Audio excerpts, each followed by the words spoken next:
estudantes, sejam bem-vindos para mais uma eletiva. Eu sou o professor Hélio.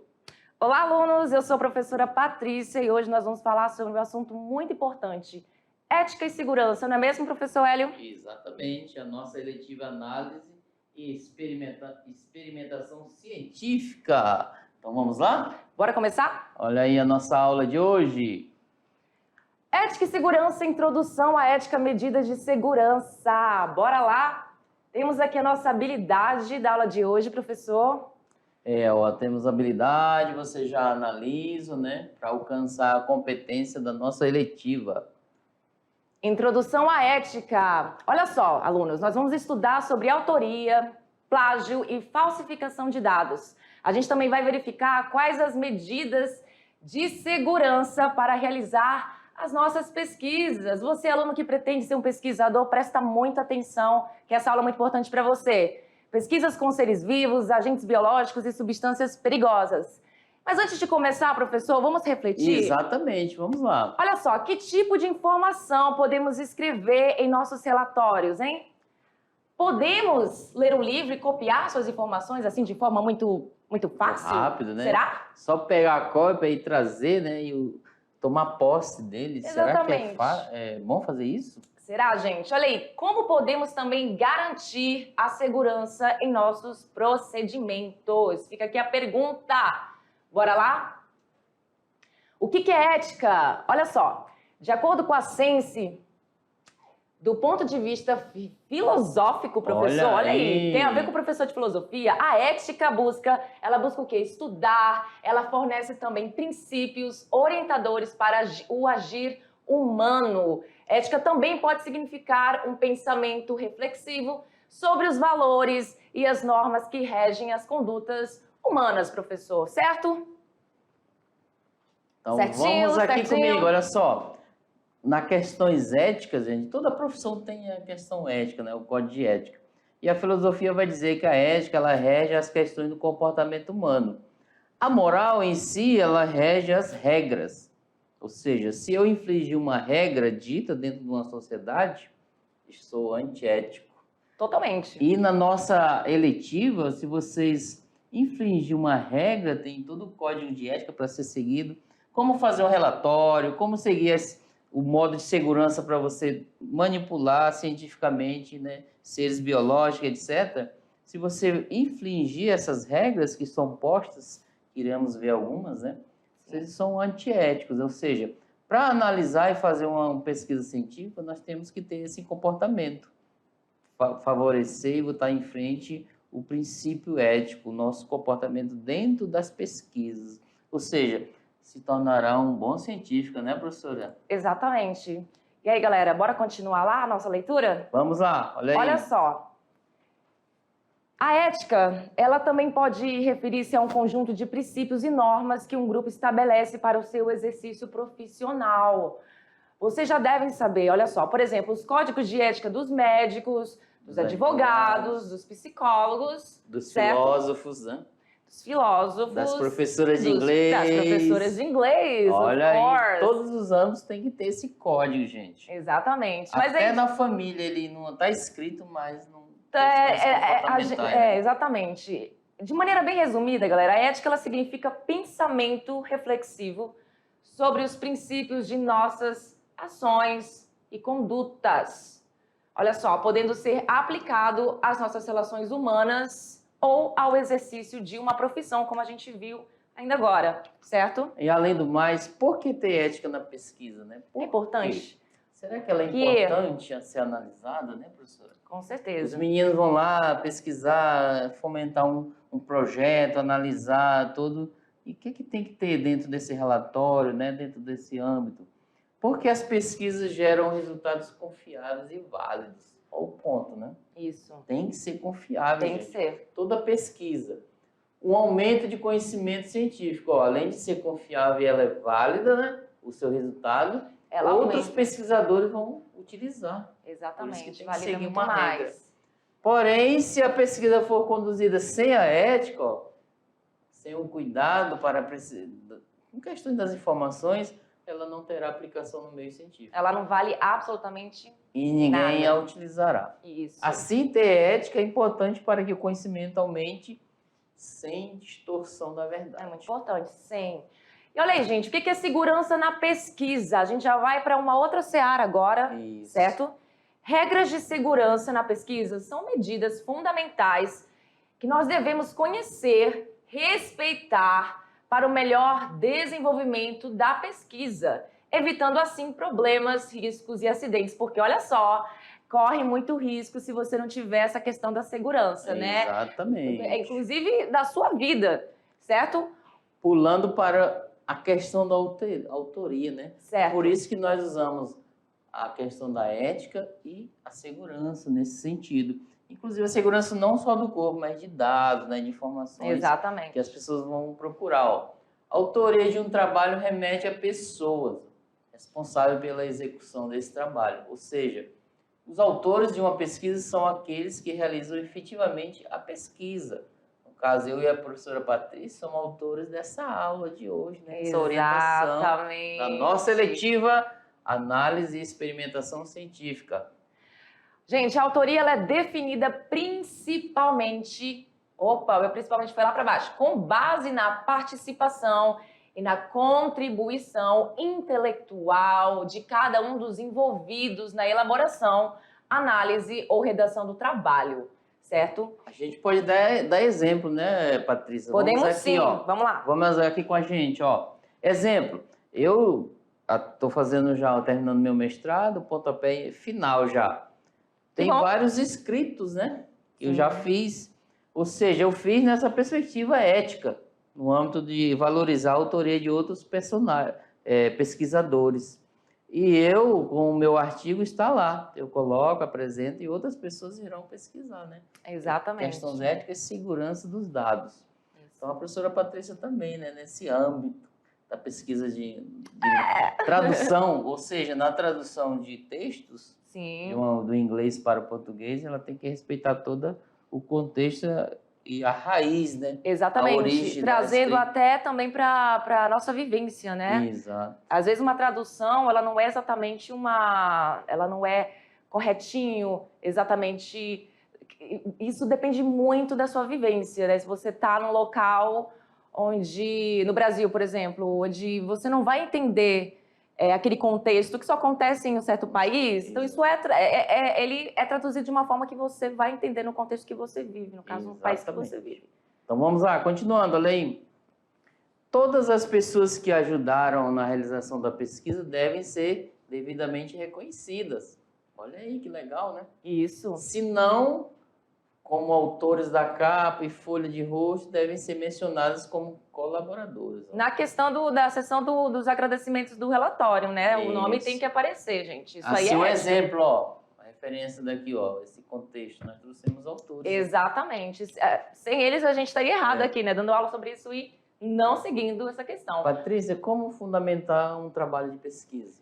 Olha, a gente pode começar pesquisando na literatura quais autores já se dedicaram à investigação do assunto da pesquisa que queremos desenvolver. Primeiro passo, né? Isso. Como exemplo, vocês podem rever as aulas 7 e 8 que falam sobre pesquisas bibliográficas.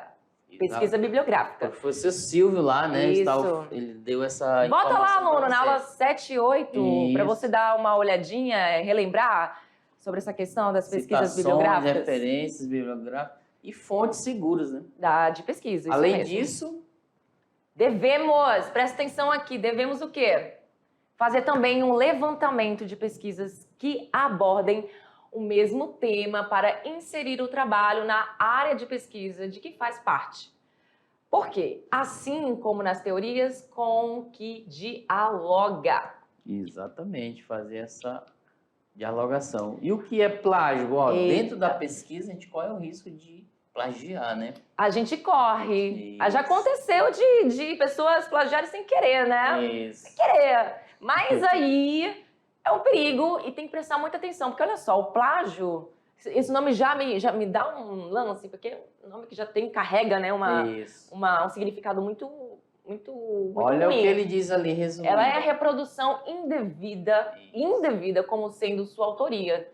de um trabalho no todo ou em partes, pertencente a um outro autor, sem lhe dar os devidos créditos. Você vai lá e pega o trabalho de outra pessoa, assim, na cara dura, não pode. Vamos não pode, aqui com a professor. gente, ó, gente. O plágio, ele vai assim. Eu vi o artigo da Patrícia lá online, peguei, gostei, vai ao encontro do meu e eu copio ele a maior parte ou parte dele sem informar da onde eu tirei a fonte. Não citou meu nome em nenhum momento. Exatamente. Aí eu fico como autor. Ali tomei, ou seja, enganei. Plagiou? E é falso, isso é antiético, viu? A ética e a segurança. Se a Patrícia ver todo o texto dela e comprovar que aquilo foi um plágio? Inclusive, tem vários sites, né, que fazem essa análise, tá? Tem o Loroto, tem vários, né, sites que eles divulgam, né? Se você coloca o artigo, o seu relatório, aí ele vai dizer se tem plágio ali, alguma ideia, ok? Continuando a lei.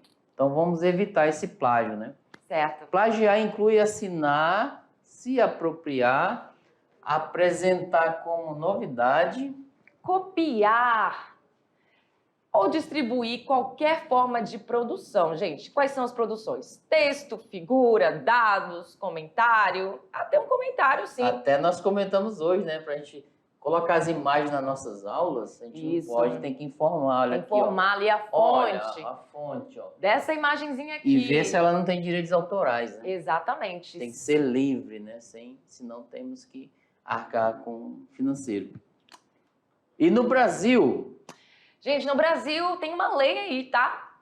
O plágio, ele se enquadra nessa lei aqui, 9.610, do ano de 1998, que trata dos direitos autorais e de contrafação. Ou seja, reprodução de uma obra sem autorização da entidade que detém a sua propriedade intelectual, estando os infratores, exatamente, a pessoa vira um infrator. Sujeito às sanções. Eita, né? Sanções civis e penais cabíveis. Então é crime, gente. É crime. Plagiar, né? Então, só para vocês terem uma ideia aí no ensino médio, né, o primeiro ano, já começar a entender, ó, reproduzir um texto sem especificar de quem é plágio. Isso mesmo. Falsificação de dados. Traduzindo, né? Falsificação de dados é uma manipulação de materiais, equipamentos da pesquisa ou alteração e omissão de dados, de forma que a pesquisa não seja representada precisamente. Ó, esse texto nós trouxemos, né? Esses dois autores. Então, não é uma falsificação, né? Exatamente. Está reproduzindo. Exemplo disso é quando mostramos apenas os dados que apoiam a hipótese investigada, ignorando os dados que vão contra ela. Ou também se suavizamos, né, a irregularidade dos dados, tornando-os mais convincentes para a publicação. Então, ou seja, ele fica ocultamente ali a origem específica, a ideia do autor. Eu vou colocando mais a minha, superficial. É perigoso essa falsificação de dados. Não é legal não fazer isso. E é bem fácil. Ou seja, as coisas ruins são mais fáceis. Então, você pegar um texto já, você não quer pensar, não quer raciocinar, não quer perder tempo. Preguiça ali, mas olha, não é interessante fazer isso não. E as medidas de segurança? Exatamente, ó, temos algumas aí, né? Olha só, está ciente da resolução de 1996, a qual define as diretrizes e normas regulamentadoras de pesquisas envolvendo seres humanos. O que mais, professor? Devemos respeitar os referenciais básicos, né, da bioética, ó, questões de humano, saúde, etc., com a ética. Ó. Isso. E da resolução de 196 de 96. Autonomia, não maleficência, né? Beneficência e justiça. Além disso, é fundamental não oferecer riscos aos participantes, como riscos físicos, psicológicos, etc. E o estresse, né? É assim, é como você vai fazer uma pesquisa aí na escola, né, no seu ambiente, você tem que respeitar todo o processo, né, de segurança. Exatamente. E quais as medidas de segurança nós devemos ter ao realizar pesquisas com animais vertebrados? Tem vértebras, né? O professor de biologia depois pode explicar isso, né? Isso, perguntava para ele, vamos lá. Se formos realizar alguma experimentação... O que a gente deve fazer? A gente deve fazer um levantamento adiantado, né, prévio, das diretrizes diretrizes, regulamentos e leis relativas aos cuidados e à preservação da vida dos animais. Mas de qualquer forma, não. Olha Isso, só. olha só aqui a lista. Ó. Olha a lista que você Uma tem que delas. seguir, caso você queira, né, seguir nessa Fazer área de uma biologia pesquisa, e mexer com animais vertebrados, você tem que ter todos esses documentos aqui, ó. Quais são? Olha aí. Declaração do Universal dos Direitos dos Animais, né? A Unesco, 1978, Utilização né? de animais em projeto de pesquisa, né? Diretrizes para a conduta eticamente adequada. Ó, a ética já entra. Já entra aí. No cuidado dos animais. E a Lei 11.794, né? Sobre a utilização de animais em atividade de ensino e pesquisa. Vem aqui com a gente. Gente, ó. Dentro de uma pesquisa científica que envolve a questão de animais, gente, ela inclusive tem ONGs, né, que vai lutando contra isso, que eles não utilizem mais os animais. Porém, dentro da pesquisa tem o seu lado, né, é necessário eles fazerem essa pesquisa. Porém, essas regras é para que os animais não sejam manipulados de maneira errada. Ou seja, apenas só porque o animal eu vou judiar, fazer ele sofrer, nessa perspectiva, tá? Então, se você quer ser um pesquisador, vamos seguir essas regras, né? É a questão de ética e segurança. Vamos lá, continuando, Alei. Bora para a tela? Vamos lá. Quais medidas ou outras mais, né? Dos agentes biológicos? Já entra a questão, tá? O que eu devo... O que eles são potencialmente perigosos, né? Que segurança eu devo na manipulação? Na nossa entrada, né, com o professor Almeida e MEC, a gente vê lá, gente, no final da nossa chamada... Eles manipulando... alguns agentes biológicos. Isso. Ali então, não é brincadeira, obviamente. Não mas tem que ter todo o cuidado, ó. Exatamente. Existe também determinados formulários de controle, lá vê o MEC anotando, né? Isso. Seguir algumas restrições conforme o material utilizado. Devemos verificar inicialmente em qual nível de risco. A gente vai já ver uma tabela, né, na próxima. São 4 níveis de risco biológico, né? Então vamos lá para a tabela direto? Bora lá, bora para a tabela. Olha aí. Classificação de risco. Isso, dos agentes biológicos. São 4 classificações, né? A quarta é a pior, né? No caso, Isso, ela vai... Então, ela é ascendente, né? Com grau de risco. Isso. Gente, são agentes biológicos que representam baixo risco individual. O exemplo, o micro-organismo usado para a produção de alguma coisa química. Cerveja, vinho, pão, queijo. No exemplo temos cerveja, vinho, pão e queijo, alimentos, né? Então, o grau é o risco 1, tá? Temos que tomar esse cuidado. E o 2, Patrícia? A classe de risco 2, agentes biológicos que representam o risco moderado, certo? À pessoa e ao ambiente.